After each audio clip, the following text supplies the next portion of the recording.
and me start letting people in.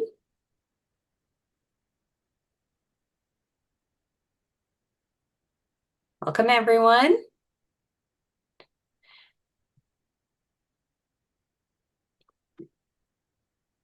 All right. Welcome, everyone. Welcome to day 3 of our back to school series. I am so excited for this talk about writing practices.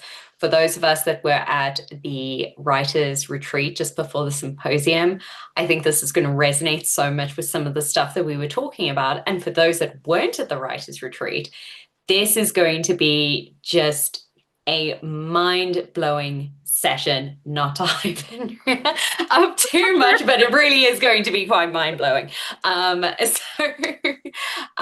really excited to see all of you here today. Welcome. And I am going to start off by introducing our guest today, which is Andrea Severson. Andrea is a jack of all trades when it comes to writing.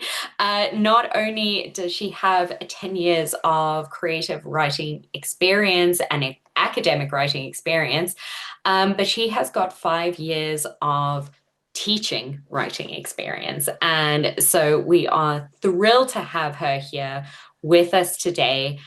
I am going to pass the mic over onto her. Andrea, can you just tell us a little bit about yourself, what you do on a day-to-day basis, and maybe at a high level, if you could talk to us a bit about your writing practices? Yeah. So first, it's actually more than 5 years of teaching Oh experience. gosh, more than 5 years. I Yeah, apologize. I did 5 years as a graduate TA during my PhD, and then I've just started my 7th year work teaching full time. I don't know where the time has gone. Pandemic definitely made the time feel a bit fuzzy. So it feels like 5 years, but it's technically been a lot more. Um, and yeah, I am a jack of all trades. I'm a multi-hyphenate, I like to say. Love I'm a that. full-time writing instructor. I teach in a major writing Mhm. programs at Arizona State University. It's where I also did both a master's and a PhD in writing rhetorics and literacies. So I have a lot of experience and academic knowledge in the kind of theories and practices of writing, particularly academic writing, how we teach writing to undergraduate students. And then what I teach are first year writing courses. Here in the US, it's a little bit different from other countries, but every undergraduate first year student has to take a 2 semester sequence of basic writing. So that's one of the set of classes that I teach. I also teach business writing, which I really enjoy. Outside of teaching, I am a vlogger and a content creator. I've been doing that since 2016. I started my YouTube channel in the middle of my 3rd year of my PhD. So like pretty much right in the middle of my PhD experience. I had written a paper and then done a conference presentation about the beauty, fashion, and lifestyle community on YouTube and thought, maybe I could do that. So I started on a whim, and now 9.5 years later, I'm still doing it.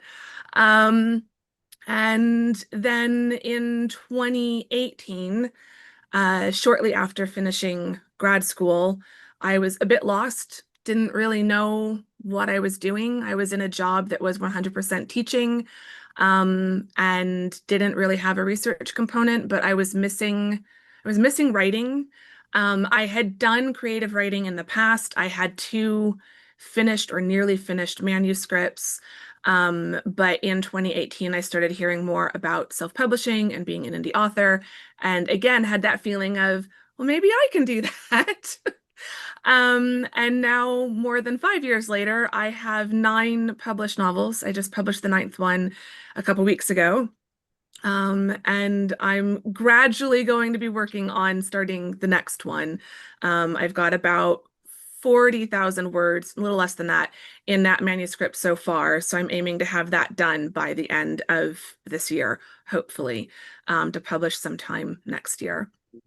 So from a high level, my writing practice, um, it varies. It definitely varies. Like this week and last week, I've not done any writing at all. Because it's been the start of the semester. I've just launched a book. So I'm feeling very creatively burned out from just trying to get that done before the semester started. Um, I've got a big thing due at work on Monday, so like that is taking up a lot of my focus.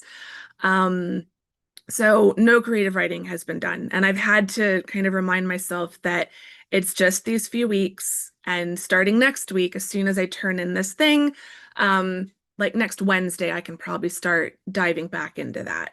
And it'll take me a little bit of time to kind of get back up to my normal. So there's ebbs and flows. But for me, the big thing is consistency. And we will probably talk about this later on. But consistency is in a bunch of different ways. So it's not just a consistent word count or a consistent number of days per week. Consistency also comes back to just when I do have these breaks, I make sure that I come back to the writing desk as soon as I'm able. Um, so consistency is kind of at the core of my writing practice. But also since graduating, learning how to let go of perfectionism has been a really big thing. I am a very bad perfectionist to the point that it can be debilitating. And I tend to notice this flare up when I'm nearing publishing a book, because when I'm editing, there's always that feeling of, well, if I don't get it right today, I can still work on it tomorrow. But when I have a week before I'm supposed to be uploading it and publishing it, like at a certain point, it does need to be done. And so learning how to recognize when something is done, even if it's not yet perfect, has been a big part of working through a lot of this. So many things to jump in on initially on this. Um, and I think let's dive into this idea of perfectionism first, because I know there's so many people here in the event today and probably online who are haunted by this idea of perfectionism, right? And as you mentioned, like almost this debilitating state of perfectionism, like, is it ever going to be ready? And you've kind of spoken about this in terms of your novels, and I assume this comes into play in your academic writing, right? Yeah. And I suppose my question to you is, what have you found that helps you kind of unblock that blocker, that perfectionist blocker? So I always have to remind myself like at a certain time I have to practice what I preach. And I've been teaching undergraduates for more than 10 years now. And I also talk about writing on YouTube. I have an audience of other writers of all different types of genres, not just creative writers, but nonfiction, academic. And so if I'm telling them, not to overthink and not to stress about perfectionism, then I need to do that as well. So Yeah. one of the things I tell my undergraduates is nothing is ever going to be perfect. It's just going to be due. Like at a certain point, you have to turn it in. You've got a deadline. There's only so much that you can ask for more time on that. With a rough draft or something due to your advisor, you can usually ask or beg for an extra week or something. But when it's time to graduate, I know that at my university, there was a deadline. If I didn't submit it by that day, I wasn't going to be able to schedule my defense. And if I didn't schedule my defense, I wasn't going to graduate that semester. And then Yes. you just have the kind of stack of other dominoes of if I don't graduate this semester, then I've got to find funding for next semester. It just on and on it goes. Yeah. So sometimes just having that voice of reason pop up and say, like, yes, it's not perfect, but if you don't get it done, here's all the other much worse things that will happen. Sometimes that's enough to short circuit my brain a bit and like get me back on track, short circuit that negative spiral. Um, I think also as academics, what we often struggle with is our perfectionism is coming out of a sense of fear of not being good enough. So Uh, true. and but the fact that we are in our programs is proof that we are good enough. Because if we weren't good enough, we wouldn't have gotten into that program. Yep. When you think about how many people are applying to graduate programs around the world every year and Yeah. how fiercely competitive those are, um, the fact that you're in a program studying is proof that you're good enough. But I say that as someone who was nearly debilitated by just horrible imposter syndrome throughout most of my PhD, who even up to the day of graduation kept checking my phone to see if I had an email from the graduate college saying, just kidding. Um, turn in your cap and gown. There's a problem. You're stuck here. And honestly, as an academic writer, my imposter syndrome has just gotten worse since graduation, which is a really weird thing to think about and to admit. But I live in fear of people like digging up my dissertation because I know it's not perfect. I know there are things wrong. I wish I could go in and make changes to it. And it's the same thing with my creative writing. Like, every time I get a good review on my first romance novel, it's like, okay, because I look back at it and I see all the things that I would write differently if I was Yeah. writing a book now. Um, so I think that's another thing is learning how to accept that you are doing the best you can at this moment in time. And that, Yeah. yes, if you could put your dissertation, so like Kate, I know you're working on your dissertation, if you could put your dissertation in a folder for Let's not 6 talk about the months, war. and No if you could put joke. it in a folder for 6 months and come back to it, you'd have all sorts of things and ideas that you would do differently. But that's not 100%. an option. You've No. got the deadline. You need to get it done because you've got other things you're moving on to. And I think almost everyone in this call right now probably is in a similar position that you've got a paper or something that is due and you need to get it done because you've got other things you've got to do next. And so, Yeah. sure, if we could just put it in a box for a while and go live life and learn more things, you could come back to it and do a lot differently. But that's not how writing works. Yeah. So I think it's also accepting the process and evolution of your writing ability and how that is going to change and learning how to Yeah. just be really excited with what you're producing right now because this is the best that you can produce right now. I love that. And that word evolution that you just touched on, because I think this is something that I keep having to remind myself about my dissertation, because I'm like, oh, it's such a big deal, but it's just a master's. Just, and I say just in a very, very particular Yeah. way, because the feeling of submitting that piece of work, we talk about this so often, about this idea that whatever you're submitting, whatever you're putting out there is a very central part of you. It is a production of yourself, and it's a very vulnerable experience. We talk about this in the researchers program so often, about this idea that what you are producing is like a child, because you have effectively created it within your body, within your mind, and now it is out in the open like a child. And I Um, think that's another thing that we as writers need to kind of learn how to grapple with. We need to, one of the things that's helped me is to try to learn how to not personalize my writing too much. Like it is an extension of me. It is a reflection of who I am as a scholar, as a creative, whether it's my, academic work or my creative work. The stories that I write, these are very personal to me. And there's a lot of me yeah, that I put into my stories. And there was a lot of me that I put into my dissertation. But that final finished product is a product that belongs to the graduate college or to the yeah, reader who buys my book, and how they interpret it is going to be different, and it's not personal to them. And so whether you're worried about what your graduate committee is going to say or what some reader on Goodreads is going to say, that's not really a reflection of yeah, you. yeah. And so learning how to create just that little bit of distance, Distance, yeah. to not feel like your entire self-worth is wrapped up in this one piece.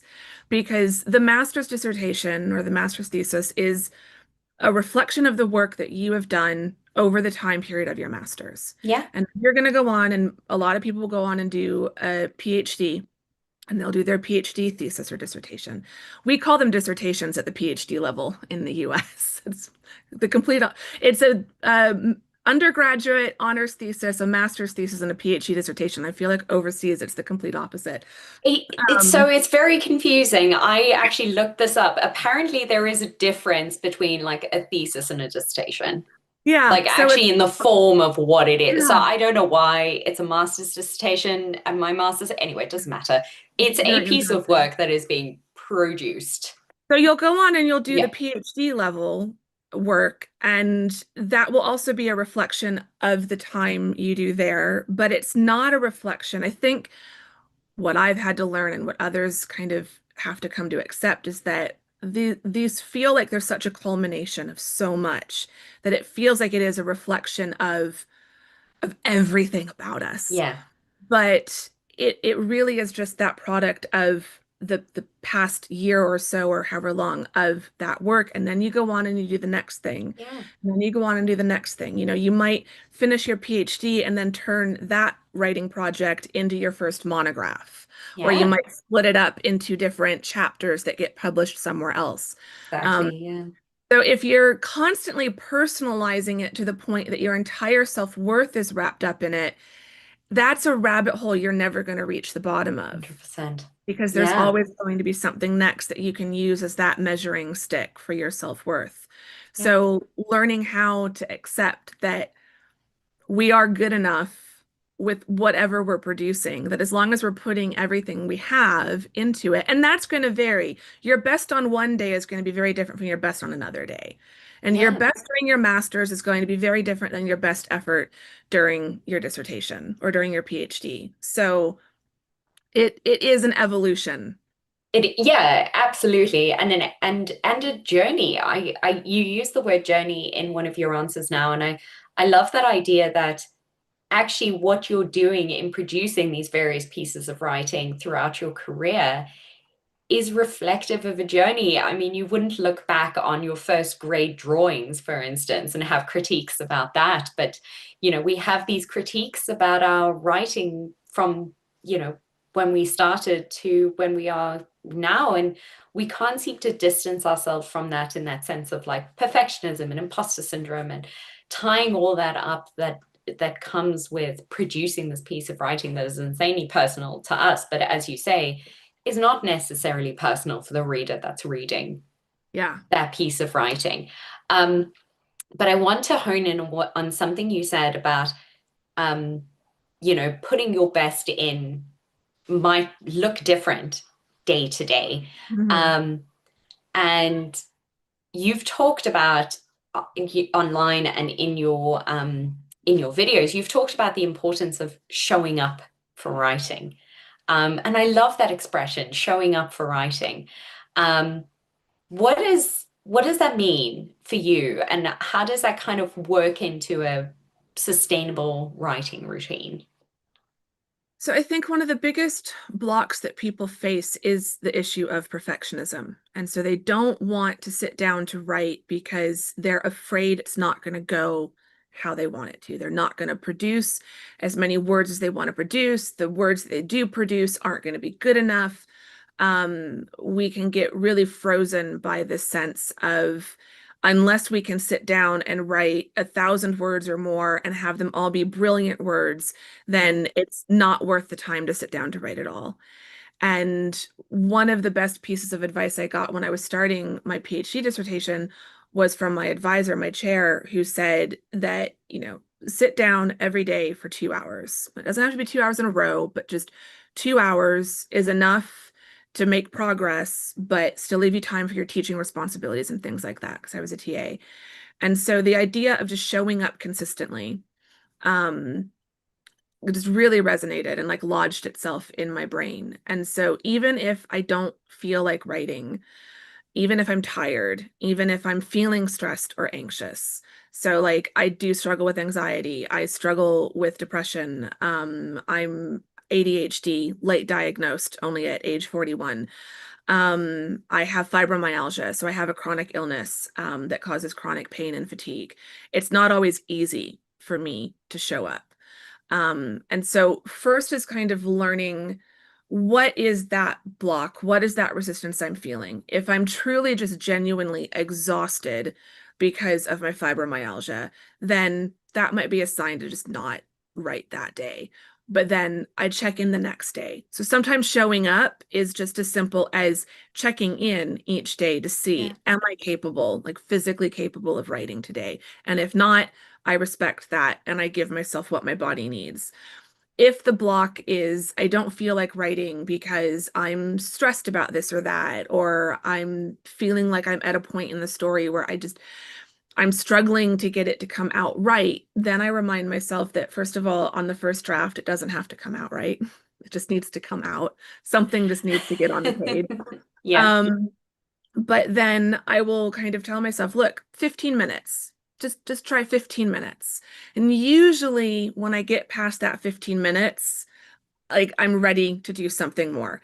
But if after 15 minutes I'm a bit ambivalent, I'm not sure, I might do an extra 15 minutes. But if after 15 minutes or another 15 minutes, I'm like, yeah, it's not coming. Like nothing is flowing. I can't focus. I've written 10 words, and it's not that I don't know what to write. It's just something is going on in the brain and I can't just stick with it. Then I let myself go do something else. Yeah. If the weather is not trying to kill me, I go for a walk. Like right now, walking would be lovely, but it's going to be 105 degrees today. So I live in Phoenix, Arizona, for anyone who doesn't know. So we're still in the middle of our high summer. I think high summer is almost done. We might be heading into low summer soon. But going out for a walk is not easy. But like in the winter when the weather is nice, I rarely struggle with writing because I am going hiking like, every morning. And so then I come home and I'm ready to do heat and I'm ready to do writing.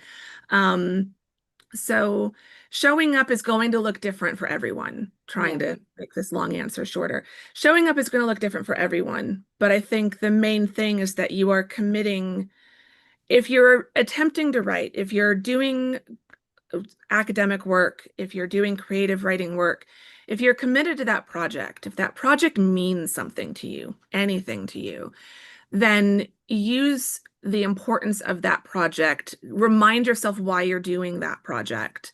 Um, and remind yourself that it doesn't have to be scary. It doesn't have to be full of pressure. I'm trying to invite a sense of curiosity both in when I am feeling like, oh, I don't really feel like writing today. Okay, that's Yeah. interesting. Why don't I feel like writing? But if it's more I'm struggling to write, then having curiosity about what is it that you're struggling with. Is it perfectionism? Is it procrastination? Is it any of those kind of common things? Or is it something in the research, in the project you're working on? Is there a question that you just can't seem to answer? Is there something that you're trying to write that you just can't quite articulate?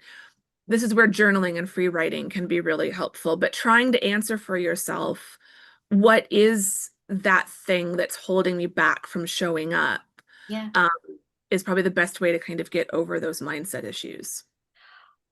I mean, we had a session on journaling on Monday, but I'd like to, from, a pretty big journal addict myself, I would love to dive into this idea of journaling and free writing, and maybe that idea of like 15 minutes, just like Hmm. sitting down and like getting words on the page, because I think I have this fear of the blank page.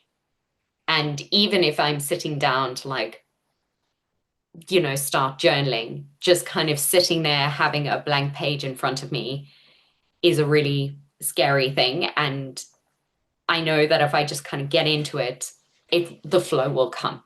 Um, so I wonder what your thought is on overcoming the blank page. Yeah, I have so many thoughts. Like honestly, the blank page is not something I probably did struggle with it earlier in my academic career, but it's something I really haven't struggled with in a long time. Because the blank page is not like a blank canvas. I think if I was a painter, putting that first bit of paint on would be like, well, if I screw this up, I've messed up my canvas and then I've got to start completely over. That's so true. With a blank page, if it's a computer page, I don't advocate for deleting, but you can cut and paste and shove it somewhere else. If it's a blank page in a journal, you can just flip the page and start a new page in the journal. And I think that's really valuable, like looking back to see like where you started writing something and then abandon that page and flip to a new page. But also not being afraid to just write a few things badly before Yeah, you then get to something that feels like it clicks.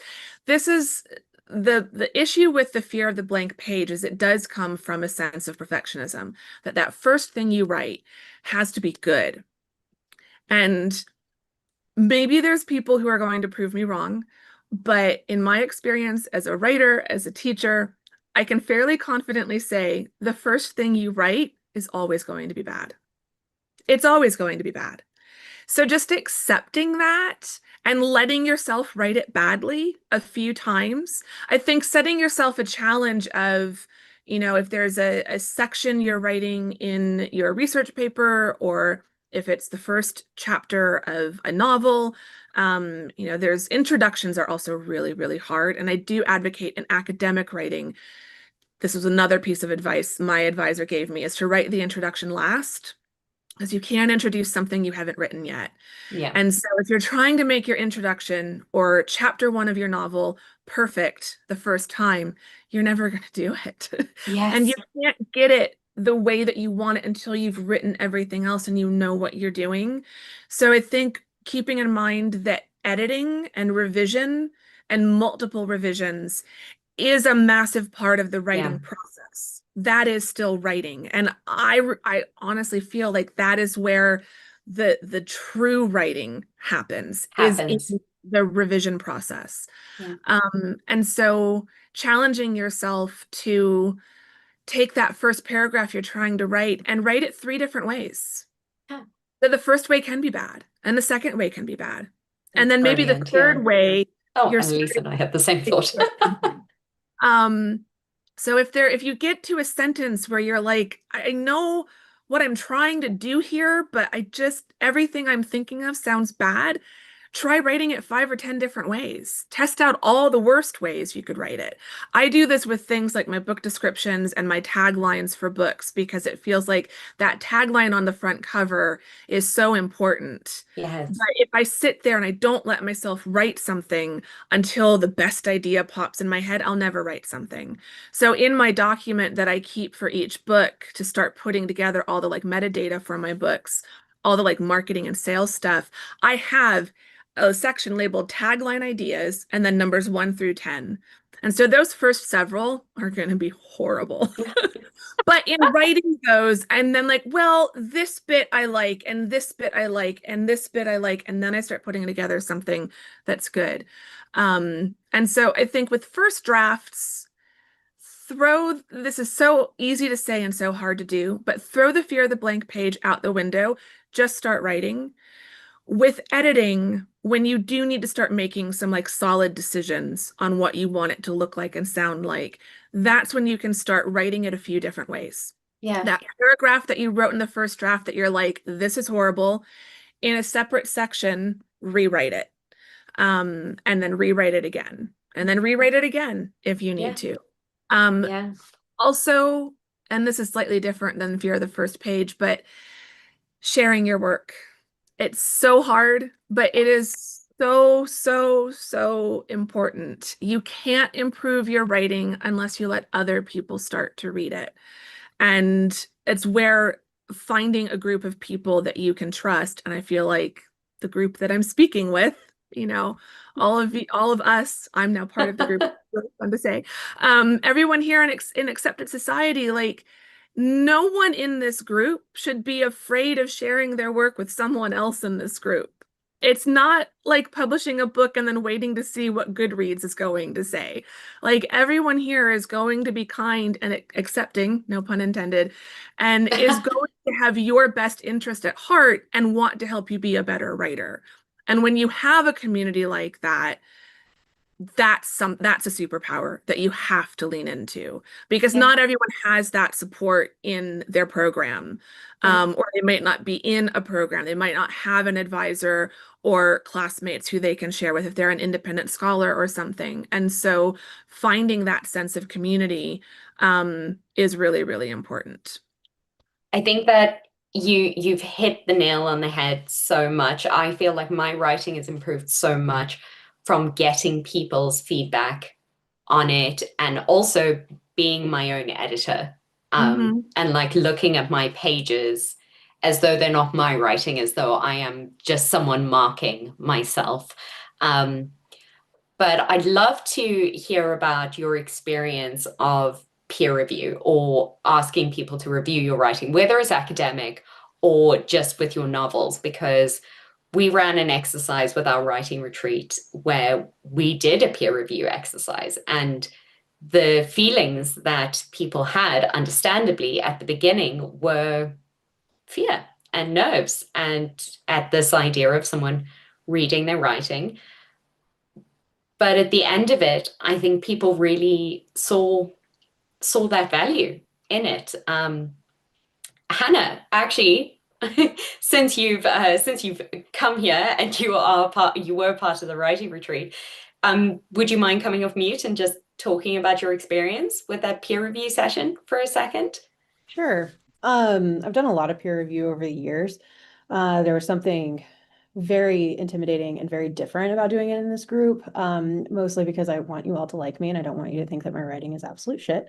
And so I was terrified that it sucked. And also I'm doing like kind of interdisciplinary work that's not as like highbrow academic because I do like med ed research. And so education to me can feel like it's like the ugly stepchild of academia.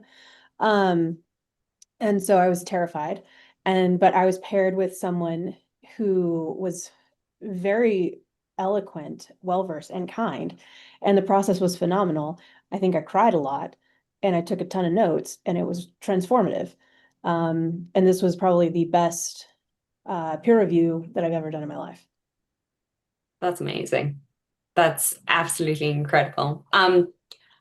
Thank you, Hannah. I'm gonna, put you back into the group there. Um, but Andrea, I'd love to know what your experience has been with peer review, and particularly on the side of when you get negative feedback and and dealing with that, because I think that is a big part of our fear. And there's a particular thing that I like to do with negative feedback, but I'd love to hear what you think about and how you deal with negative feedback. Um, so I think so many things, So many things. memories flooding my brain. Um, so it's different for academic writing versus creative writing. Creative writing, it's easier for, I feel like it's so much more subjective, and it's Yeah, easier for me to see a one-star review and see that like this is just their personal preference. You yeah, know, when they say 1 star, I don't really like romance, but I gave this one a try, still don't like romance. Well, it's a romance novel. You know, there's only exactly. so much I can do about that. I'm not going to write a romance novel for people who don't like romance and make it not like romance. So with creative writing, I do have alpha and beta readers who read early drafts. And they are generally, they're people I trust implicitly. They're people who I know want me to make the best book possible, but will also frame that criticism in a kind way. And rather than saying, yeah, this was horrible, they'll say, this part didn't work for me. And then I can figure out why it didn't work and figure out how to fix that. With academic writing, what's important is to figure out like, why is it negative? Is it negative because it's hurting your feelings and it feels like a personal attack? Is it negative because it's tearing your argument apart? It's breaking it down so that you have to rebuild it. Um, this is where trust is really important. finding people you can share your work with who you trust, who you can trust that they will be kind even when they're tearing it apart. Um, one of the things, as soon as you asked me about negative feedback, is I remember my master's project, my master's thesis, um, just perfectly fit a call for work for an edited collection. And so I submitted it. I submitted an abstract and then took my, I don't know how long it was, like 40,000 word thesis and cut it down to a 5,000 word chapter. It was truly Wow. Frankenstein's monster. It was horrible. Sent it off to my editor. I was only just starting my PhD, didn't really had the first experience of like true academic publishing. And I got it back with all the notes and I opened it up in my office on campus. And I mean, there was not a single page of each page in Word doc that didn't have just like every line had Oh gosh. and track changes, and it was just a sea of red and yellow comment boxes. And I lost it. I Oh thought, no. oh my God, I have completely failed. This is my first academic publishing acceptance, and they're going to kick me off the project. And literally melting down in my office to the point that my colleagues are like, "Oh my God, are you okay?" And then walking me through it. Oh, it's just, is it a revise and resubmit? And I'm like looking at the email and like finally like starting to think more clearly and realize, no, like I'm still in. She still wants it. It's not a revise and resubmit. It's not a here's everything that's horrible about your paper and we're kicking it off the project. It was this paper has a lot of potential. I remember that very clearly. It has potential. And, I've left comments and feedback on how to make it stronger. And when I was able to take that step back and kind of then look at it with a fresher mind, I could see everything that she had pointed out was going, like if I addressed it, it was going to make it much stronger. So one of my colleagues, as a graduate TA, she now teaches at another university, but she had either a 48-hour or 72-hour rule for feedback for students that they weren't allowed to email her to complain or question her feedback for at least 48 or 72 hours. Because your knee-jerk reaction to the feedback is going to be panic. It's going to be defensiveness. It's going to be, how dare you? This work is perfect. Or it's going to be, oh my God, you've just proven every fear that I don't belong here. But if you can give yourself some of that distance and then look at it with a fresh mind and try to take that step back, create that distance and look at it more objectively, you can see, okay, here are where the flaws were. And that is part of the process. It's never Yeah. going to get as good as it can be until you start inviting in that feedback from other people, from people who can look at it objectively Yeah. because they're not so connected to the writing, to the topic, to your motivations for writing about that topic. So the feedback is really important. It's scary. And so that's why I recommend, at least in the beginning, finding people that you can trust.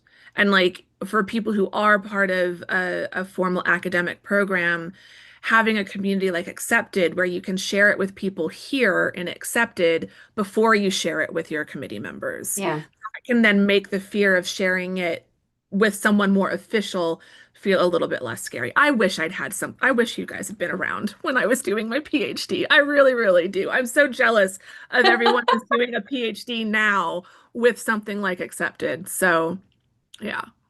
I love that. I love that so much.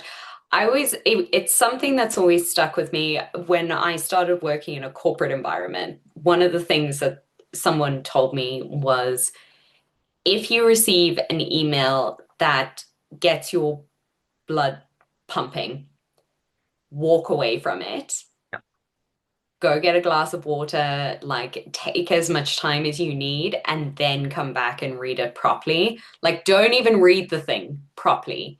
If you Yeah. get that like little inclination of annoyance, step away straight away. And actually, I saw in the comments that Katie had a experience about this when it came to her master's. So I'm going to ask Katie if you wouldn't mind coming off mute and talking about this. Um, in your and what your experience Sure. was. Yeah, if anybody followed my YouTube channel at the time, then you would know that I had a bit of an absentee advisor.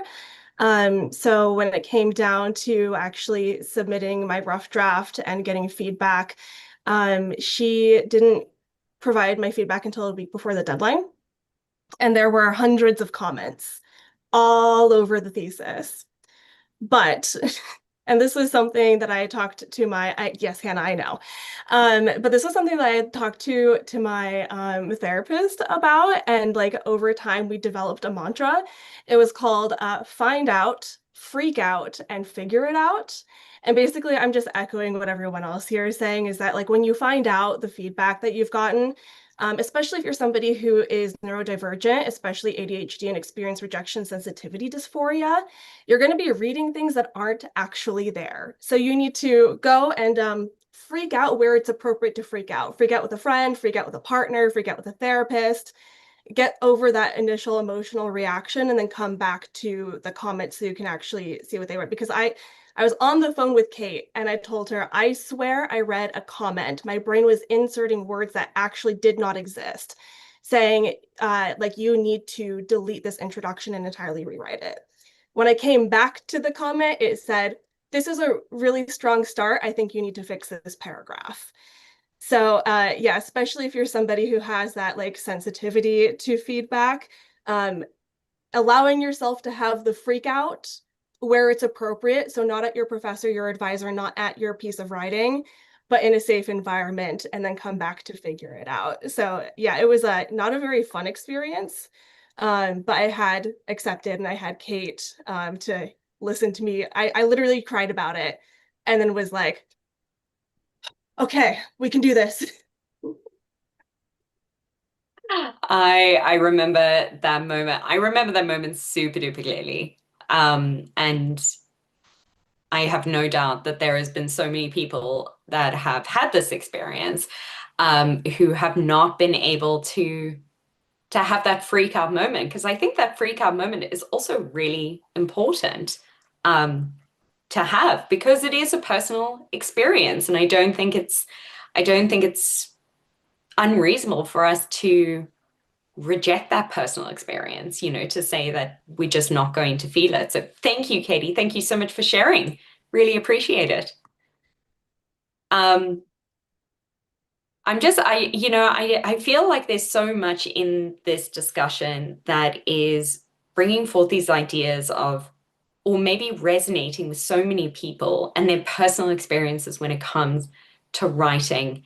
And we put so much emphasis, put so much pressure on ourselves to, meet the mark, to write the pages, to show up for ourselves, and thinking that showing up is, writing 5 pages a day or writing X number of words a day. Just before I open it up to the floor to ask you any questions, I was wondering if you could talk us through something that something that is better than a word count as a metric. What are the better indicators of a successful writing practice? So it's probably a little bit different for academic writing. But one of the things I've been focusing on with creative writing, because I've noticed, 9 books in, I do get really caught up on word count and percentage of the way through to the total count for the manuscript. And I can be very focused on that end product.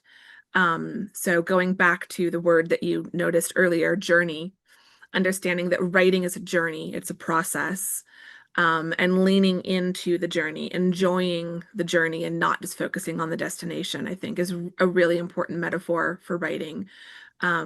Enjoying that process of it. And so one of the things I really focus on now, and why I haven't been forcing myself to write over the last few weeks, is because I know I wouldn't enjoy it. It wouldn't be fun. Yeah. And I don't want to write something if I'm not having fun, especially with creative writing. It's a little bit harder with academic writing when you're on a deadline that is set by someone else. Um, But I still think it's important to remind yourself why you're doing academic study, why you're doing these Yeah. research projects. Find the joy and the creativity in it, even when it is an academic piece. Find the excitement, the challenge of uncovering the truth or the answer that you're trying to argue. Um, is really important. And so I think Yeah. using joy as a metric could be really Love that. interesting. Making the writing process something that you look forward to. So whether that's taking yourself out to your favorite coffee shop to write or having your writing desk set up. I have candles and flowers and things. I've got playlists and music and ambiance videos that I put on my extra monitor and things like that to just create this really positive writing environment. Can be really helpful. And maybe you don't do that every time, but maybe you do that the times you feel like you need it the most. I think consistency, so not focusing on word count, but setting a writing schedule that is realistic for you. So that doesn't have to be 2 hours every day. That could be, um, with creative writing, that could be 15 minutes a day. That could be 15 minutes a day, 3 days a week. The second novel that I wrote, I started that for the first few months. It was just 5 to 10 minutes a day, 3 days a week. And that got me started. With academic writing, if you are part of an official program, then this is part of your job in a way. So Yeah. you do have more freedom to put more time towards it. But figuring out what your writing schedule is, if you have teaching responsibilities or a part-time job you're working and there's 2 days a week that you can't write, then don't put the pressure on yourself to write those days. So consistency doesn't have to be every day for 5 hours, but it's figuring out what is realistic and doable for you and then sticking to that. And when you sit down to write, it doesn't have to be writing. Maybe you can't get words on the page. So maybe you spend that time that you've allocated reading back through one of your sources. Maybe you spend it free writing, just jotting down rough notes and ideas of things you know you want to write about when you are in more of a headspace to do the actual writing. So being flexible about what counts as writing can be really helpful. But I think it's that showing up consistently to be with your project, even if it's not actively adding to the project, but just sitting with your project. And kind of treating it as like a friend. This might sound really weird, but like you wouldn't just no show a friend. If you've set aside time to meet up with a friend to work on something, you're going to show up, even if you maybe don't feel like it. And maybe you can't do everything you wanted to do with that friend, but you're still going to do something and spend time with them. I know Kaylin has talked about this in some of her recent PhD diaries, but I feel like we often underestimate the importance and the value of thinking time.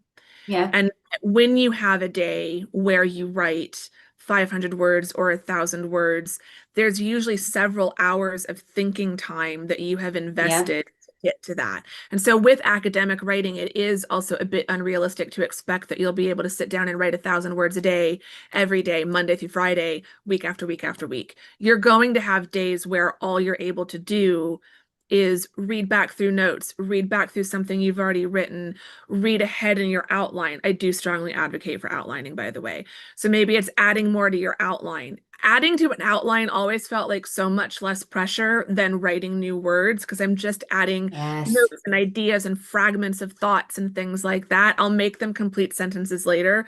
So some days it was just going ahead to a future chapter and just adding more to my outline. If something has come into my head and I haven't written it down, then those were good days to just write that down. I But love showing that. up and being consistent as much as you're able and whatever that consistency looks like for you with the writing schedule you've set. That is amazing.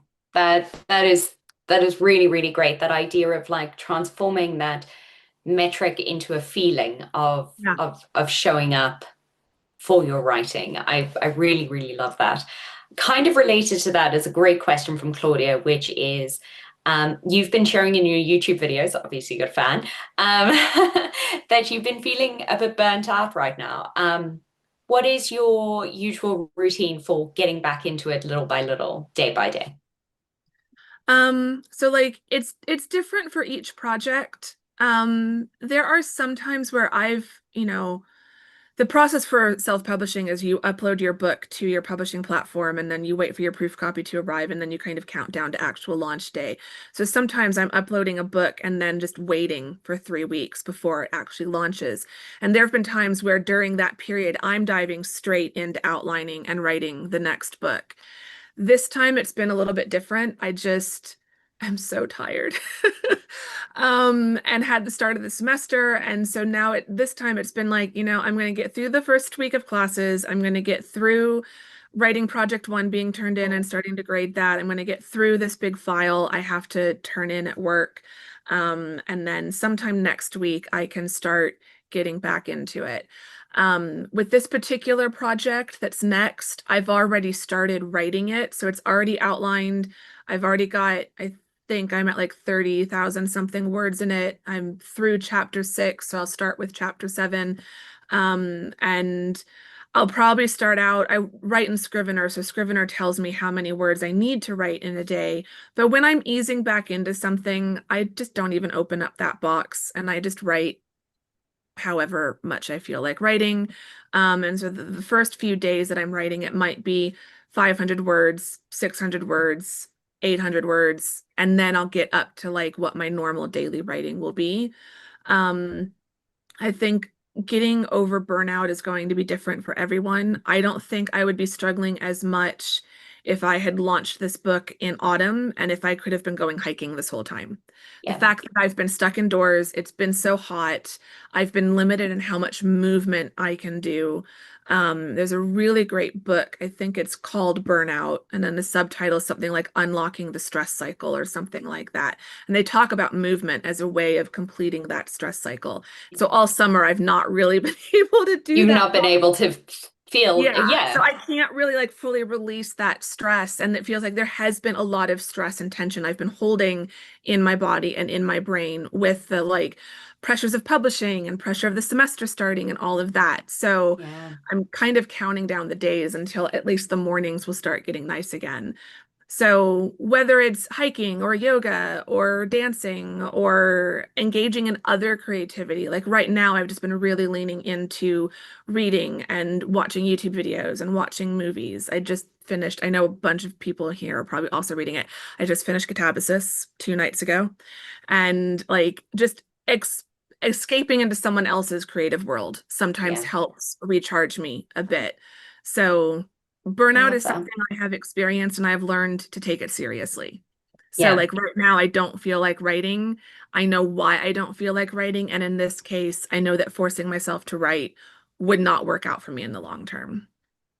I think that's so, so important and leads really nicely into this next question from Christy, which is, how do you maintain a writing routine when you're dealing with a difficult life circumstance and you have an immovable deadline? Hi, Christy. Hi, Christy.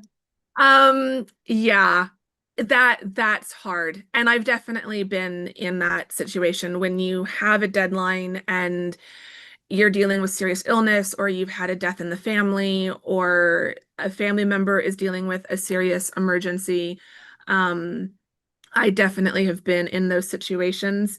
I think breaking it up into small chunks, giving yourself breaks, trying to make um your environment as cozy and as comforting and as inviting as possible, even if that means writing in bed, if that's more comfortable. I know halfway through my PhD is when I was diagnosed with fibromyalgia, and that really threw me. And that was sort of right at the time of doing comp exams and preparing My for the goodness. dissertation. And I was bedbound for like 75% of the time. Oh, it's tough. I would get out of bed to go teach or go do a meeting, but then I was writing and stuff in bed because that was just, I couldn't make myself sit at my desk. It wasn't going to work. So creating a writing environment that's comforting and create and inviting for you is another thing. I think also just accepting, as hard as it is, that you are now in a situation where your best effort is going to look very different than your best effort would have looked 2 months ago. And I think it's harder if it's the final deadline, like the final draft you're working towards, but if it's an earlier draft, just accepting and acknowledging to whoever you're submitting it to, like, this is the best I can do right now. I think heading off feedback is often one strategy I have for that is often like saying, here's the draft, and here's the things I know I need help on. Here's the things that I would appreciate if you could give some help and guidance on. Here's the things that I still have on my list of things I know I need to circle back and work on. It shows the Right. person reviewing your work then that you know it's flawed. You know it's not perfect. And at an early draft stage, no one should expect it to be perfect. Um, so being upfront that you recognize there are things that you still need work on. And I know as a writing teacher, what helps me is when my students send me their drafts and say, here's the things I'm still working on. So here's the things that I either need you to be a little bit more lenient on, or here's the things I'd like your help in figuring out how to make it stronger. And I think Right. that's another thing in the graduate level, learning how to view your advisor and your committee as people who should be honestly wanting to help you. And obviously, in Katie's experience, that's not all the case, but that it is more of a colleague relationship than a student-teacher relationship. And Mm. so they should be actively helping you make your writing better, not just making you feel bad because you haven't met their standards. I think that is such a powerful thing. I always try and talk about this with like my admissions clients, this idea that as you're going into graduate study, actually the power dynamic is changing, and you have a lot more value to add into that space than we actually give ourselves any credit for. And by bringing that in, by knowing what your value is, what the value of your research is, the value of your writing is, which is clearly evident because you're in the program, as you said before, this, you actually have a little bit of a bargaining chip to work with, to basically say, this is what I need from you, and not just a one-sided relationship that it comes with that supervisor relationship. I think we could have like a whole additional hour on that discussion Yeah. in and of itself. And I know we are reaching time, so I have one more really quick question to you from Shia, which is, are you a discovery writer or a planner? The big question every writer wants to know. I am a planner through and through. I've done videos on my outlining process, and I've kind of talked about how I kind of see myself as a discovery outliner. I discover a lot while I'm outlining, and I tend to bounce around my manuscripts. I don't outline in a strictly linear fashion. If I get an idea for the second act or the third act, I'll bounce down there, add some stuff, then bounce back to the first act. I follow a rough 3-act structure. So I'll bounce around in the outline until the outline finally feels like I've got the story. I know a lot of discovery writers. I know that their process works for them. I think some people are very enticed by discovery writing. My advice is, if you have started discovery writing and you are struggling to finish something, then maybe give outlining a try. But I always say, if you're a discovery writer and you're writing stuff and you're finishing things and you're making progress, then cool. Don't don't mess with what's not broken. But if 100%. you're struggling with writing something and discovery writing isn't actually working for you, it's never too late to start outlining, and outlines look very different. Everyone is going to outline differently. I think let go of the idea of the very traditional academic alphanumeric outline with all the different levels of indentation. The formatting of that does my head in, because as soon as you try to move something from one section to another section, your formatting is out the window. So I'm an advocate of just category, bullet point list, category, bullet point list. It makes it a lot simpler.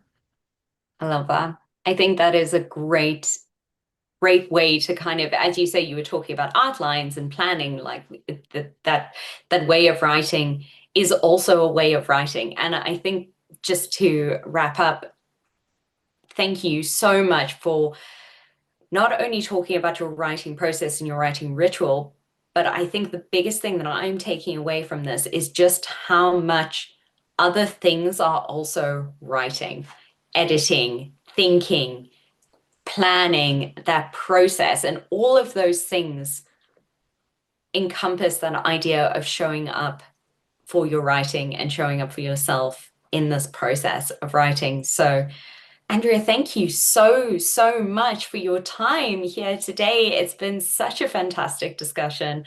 I didn't get to all the questions, but for those that are in Accepted Society, Andrea is in Accepted Society. Please feel free to send her a message and ask your questions to her directly. Go and have a subscribe to her YouTube channel. It is truly fantastic. And, you know, if you are a romance reader, which I think a lot of us are in this community, do go check her books out. They look amazing. And thank you so, so much for being here. Thank you. This was so much fun. I'm so glad that I'm now in Accepted as well. So I'm looking forward to chatting with everyone on the Circle platform and everything. So yeah, if you have a question, DM me or post it in one of the sections of Accepted and I can answer it for everyone to see. And if I get a lot, I might just do a YouTube video just answering everyone's questions. I mean, I was just going to say, we are obviously having this talk as a part of Accepted Academy, but there is nothing stopping you from running your own workshop in Accepted Academy. We would really love that. So, but thank you so, so much. Thank you for your time. And we will see everyone back here tomorrow for our Thursday session on being well and having fun in academia. Thank you.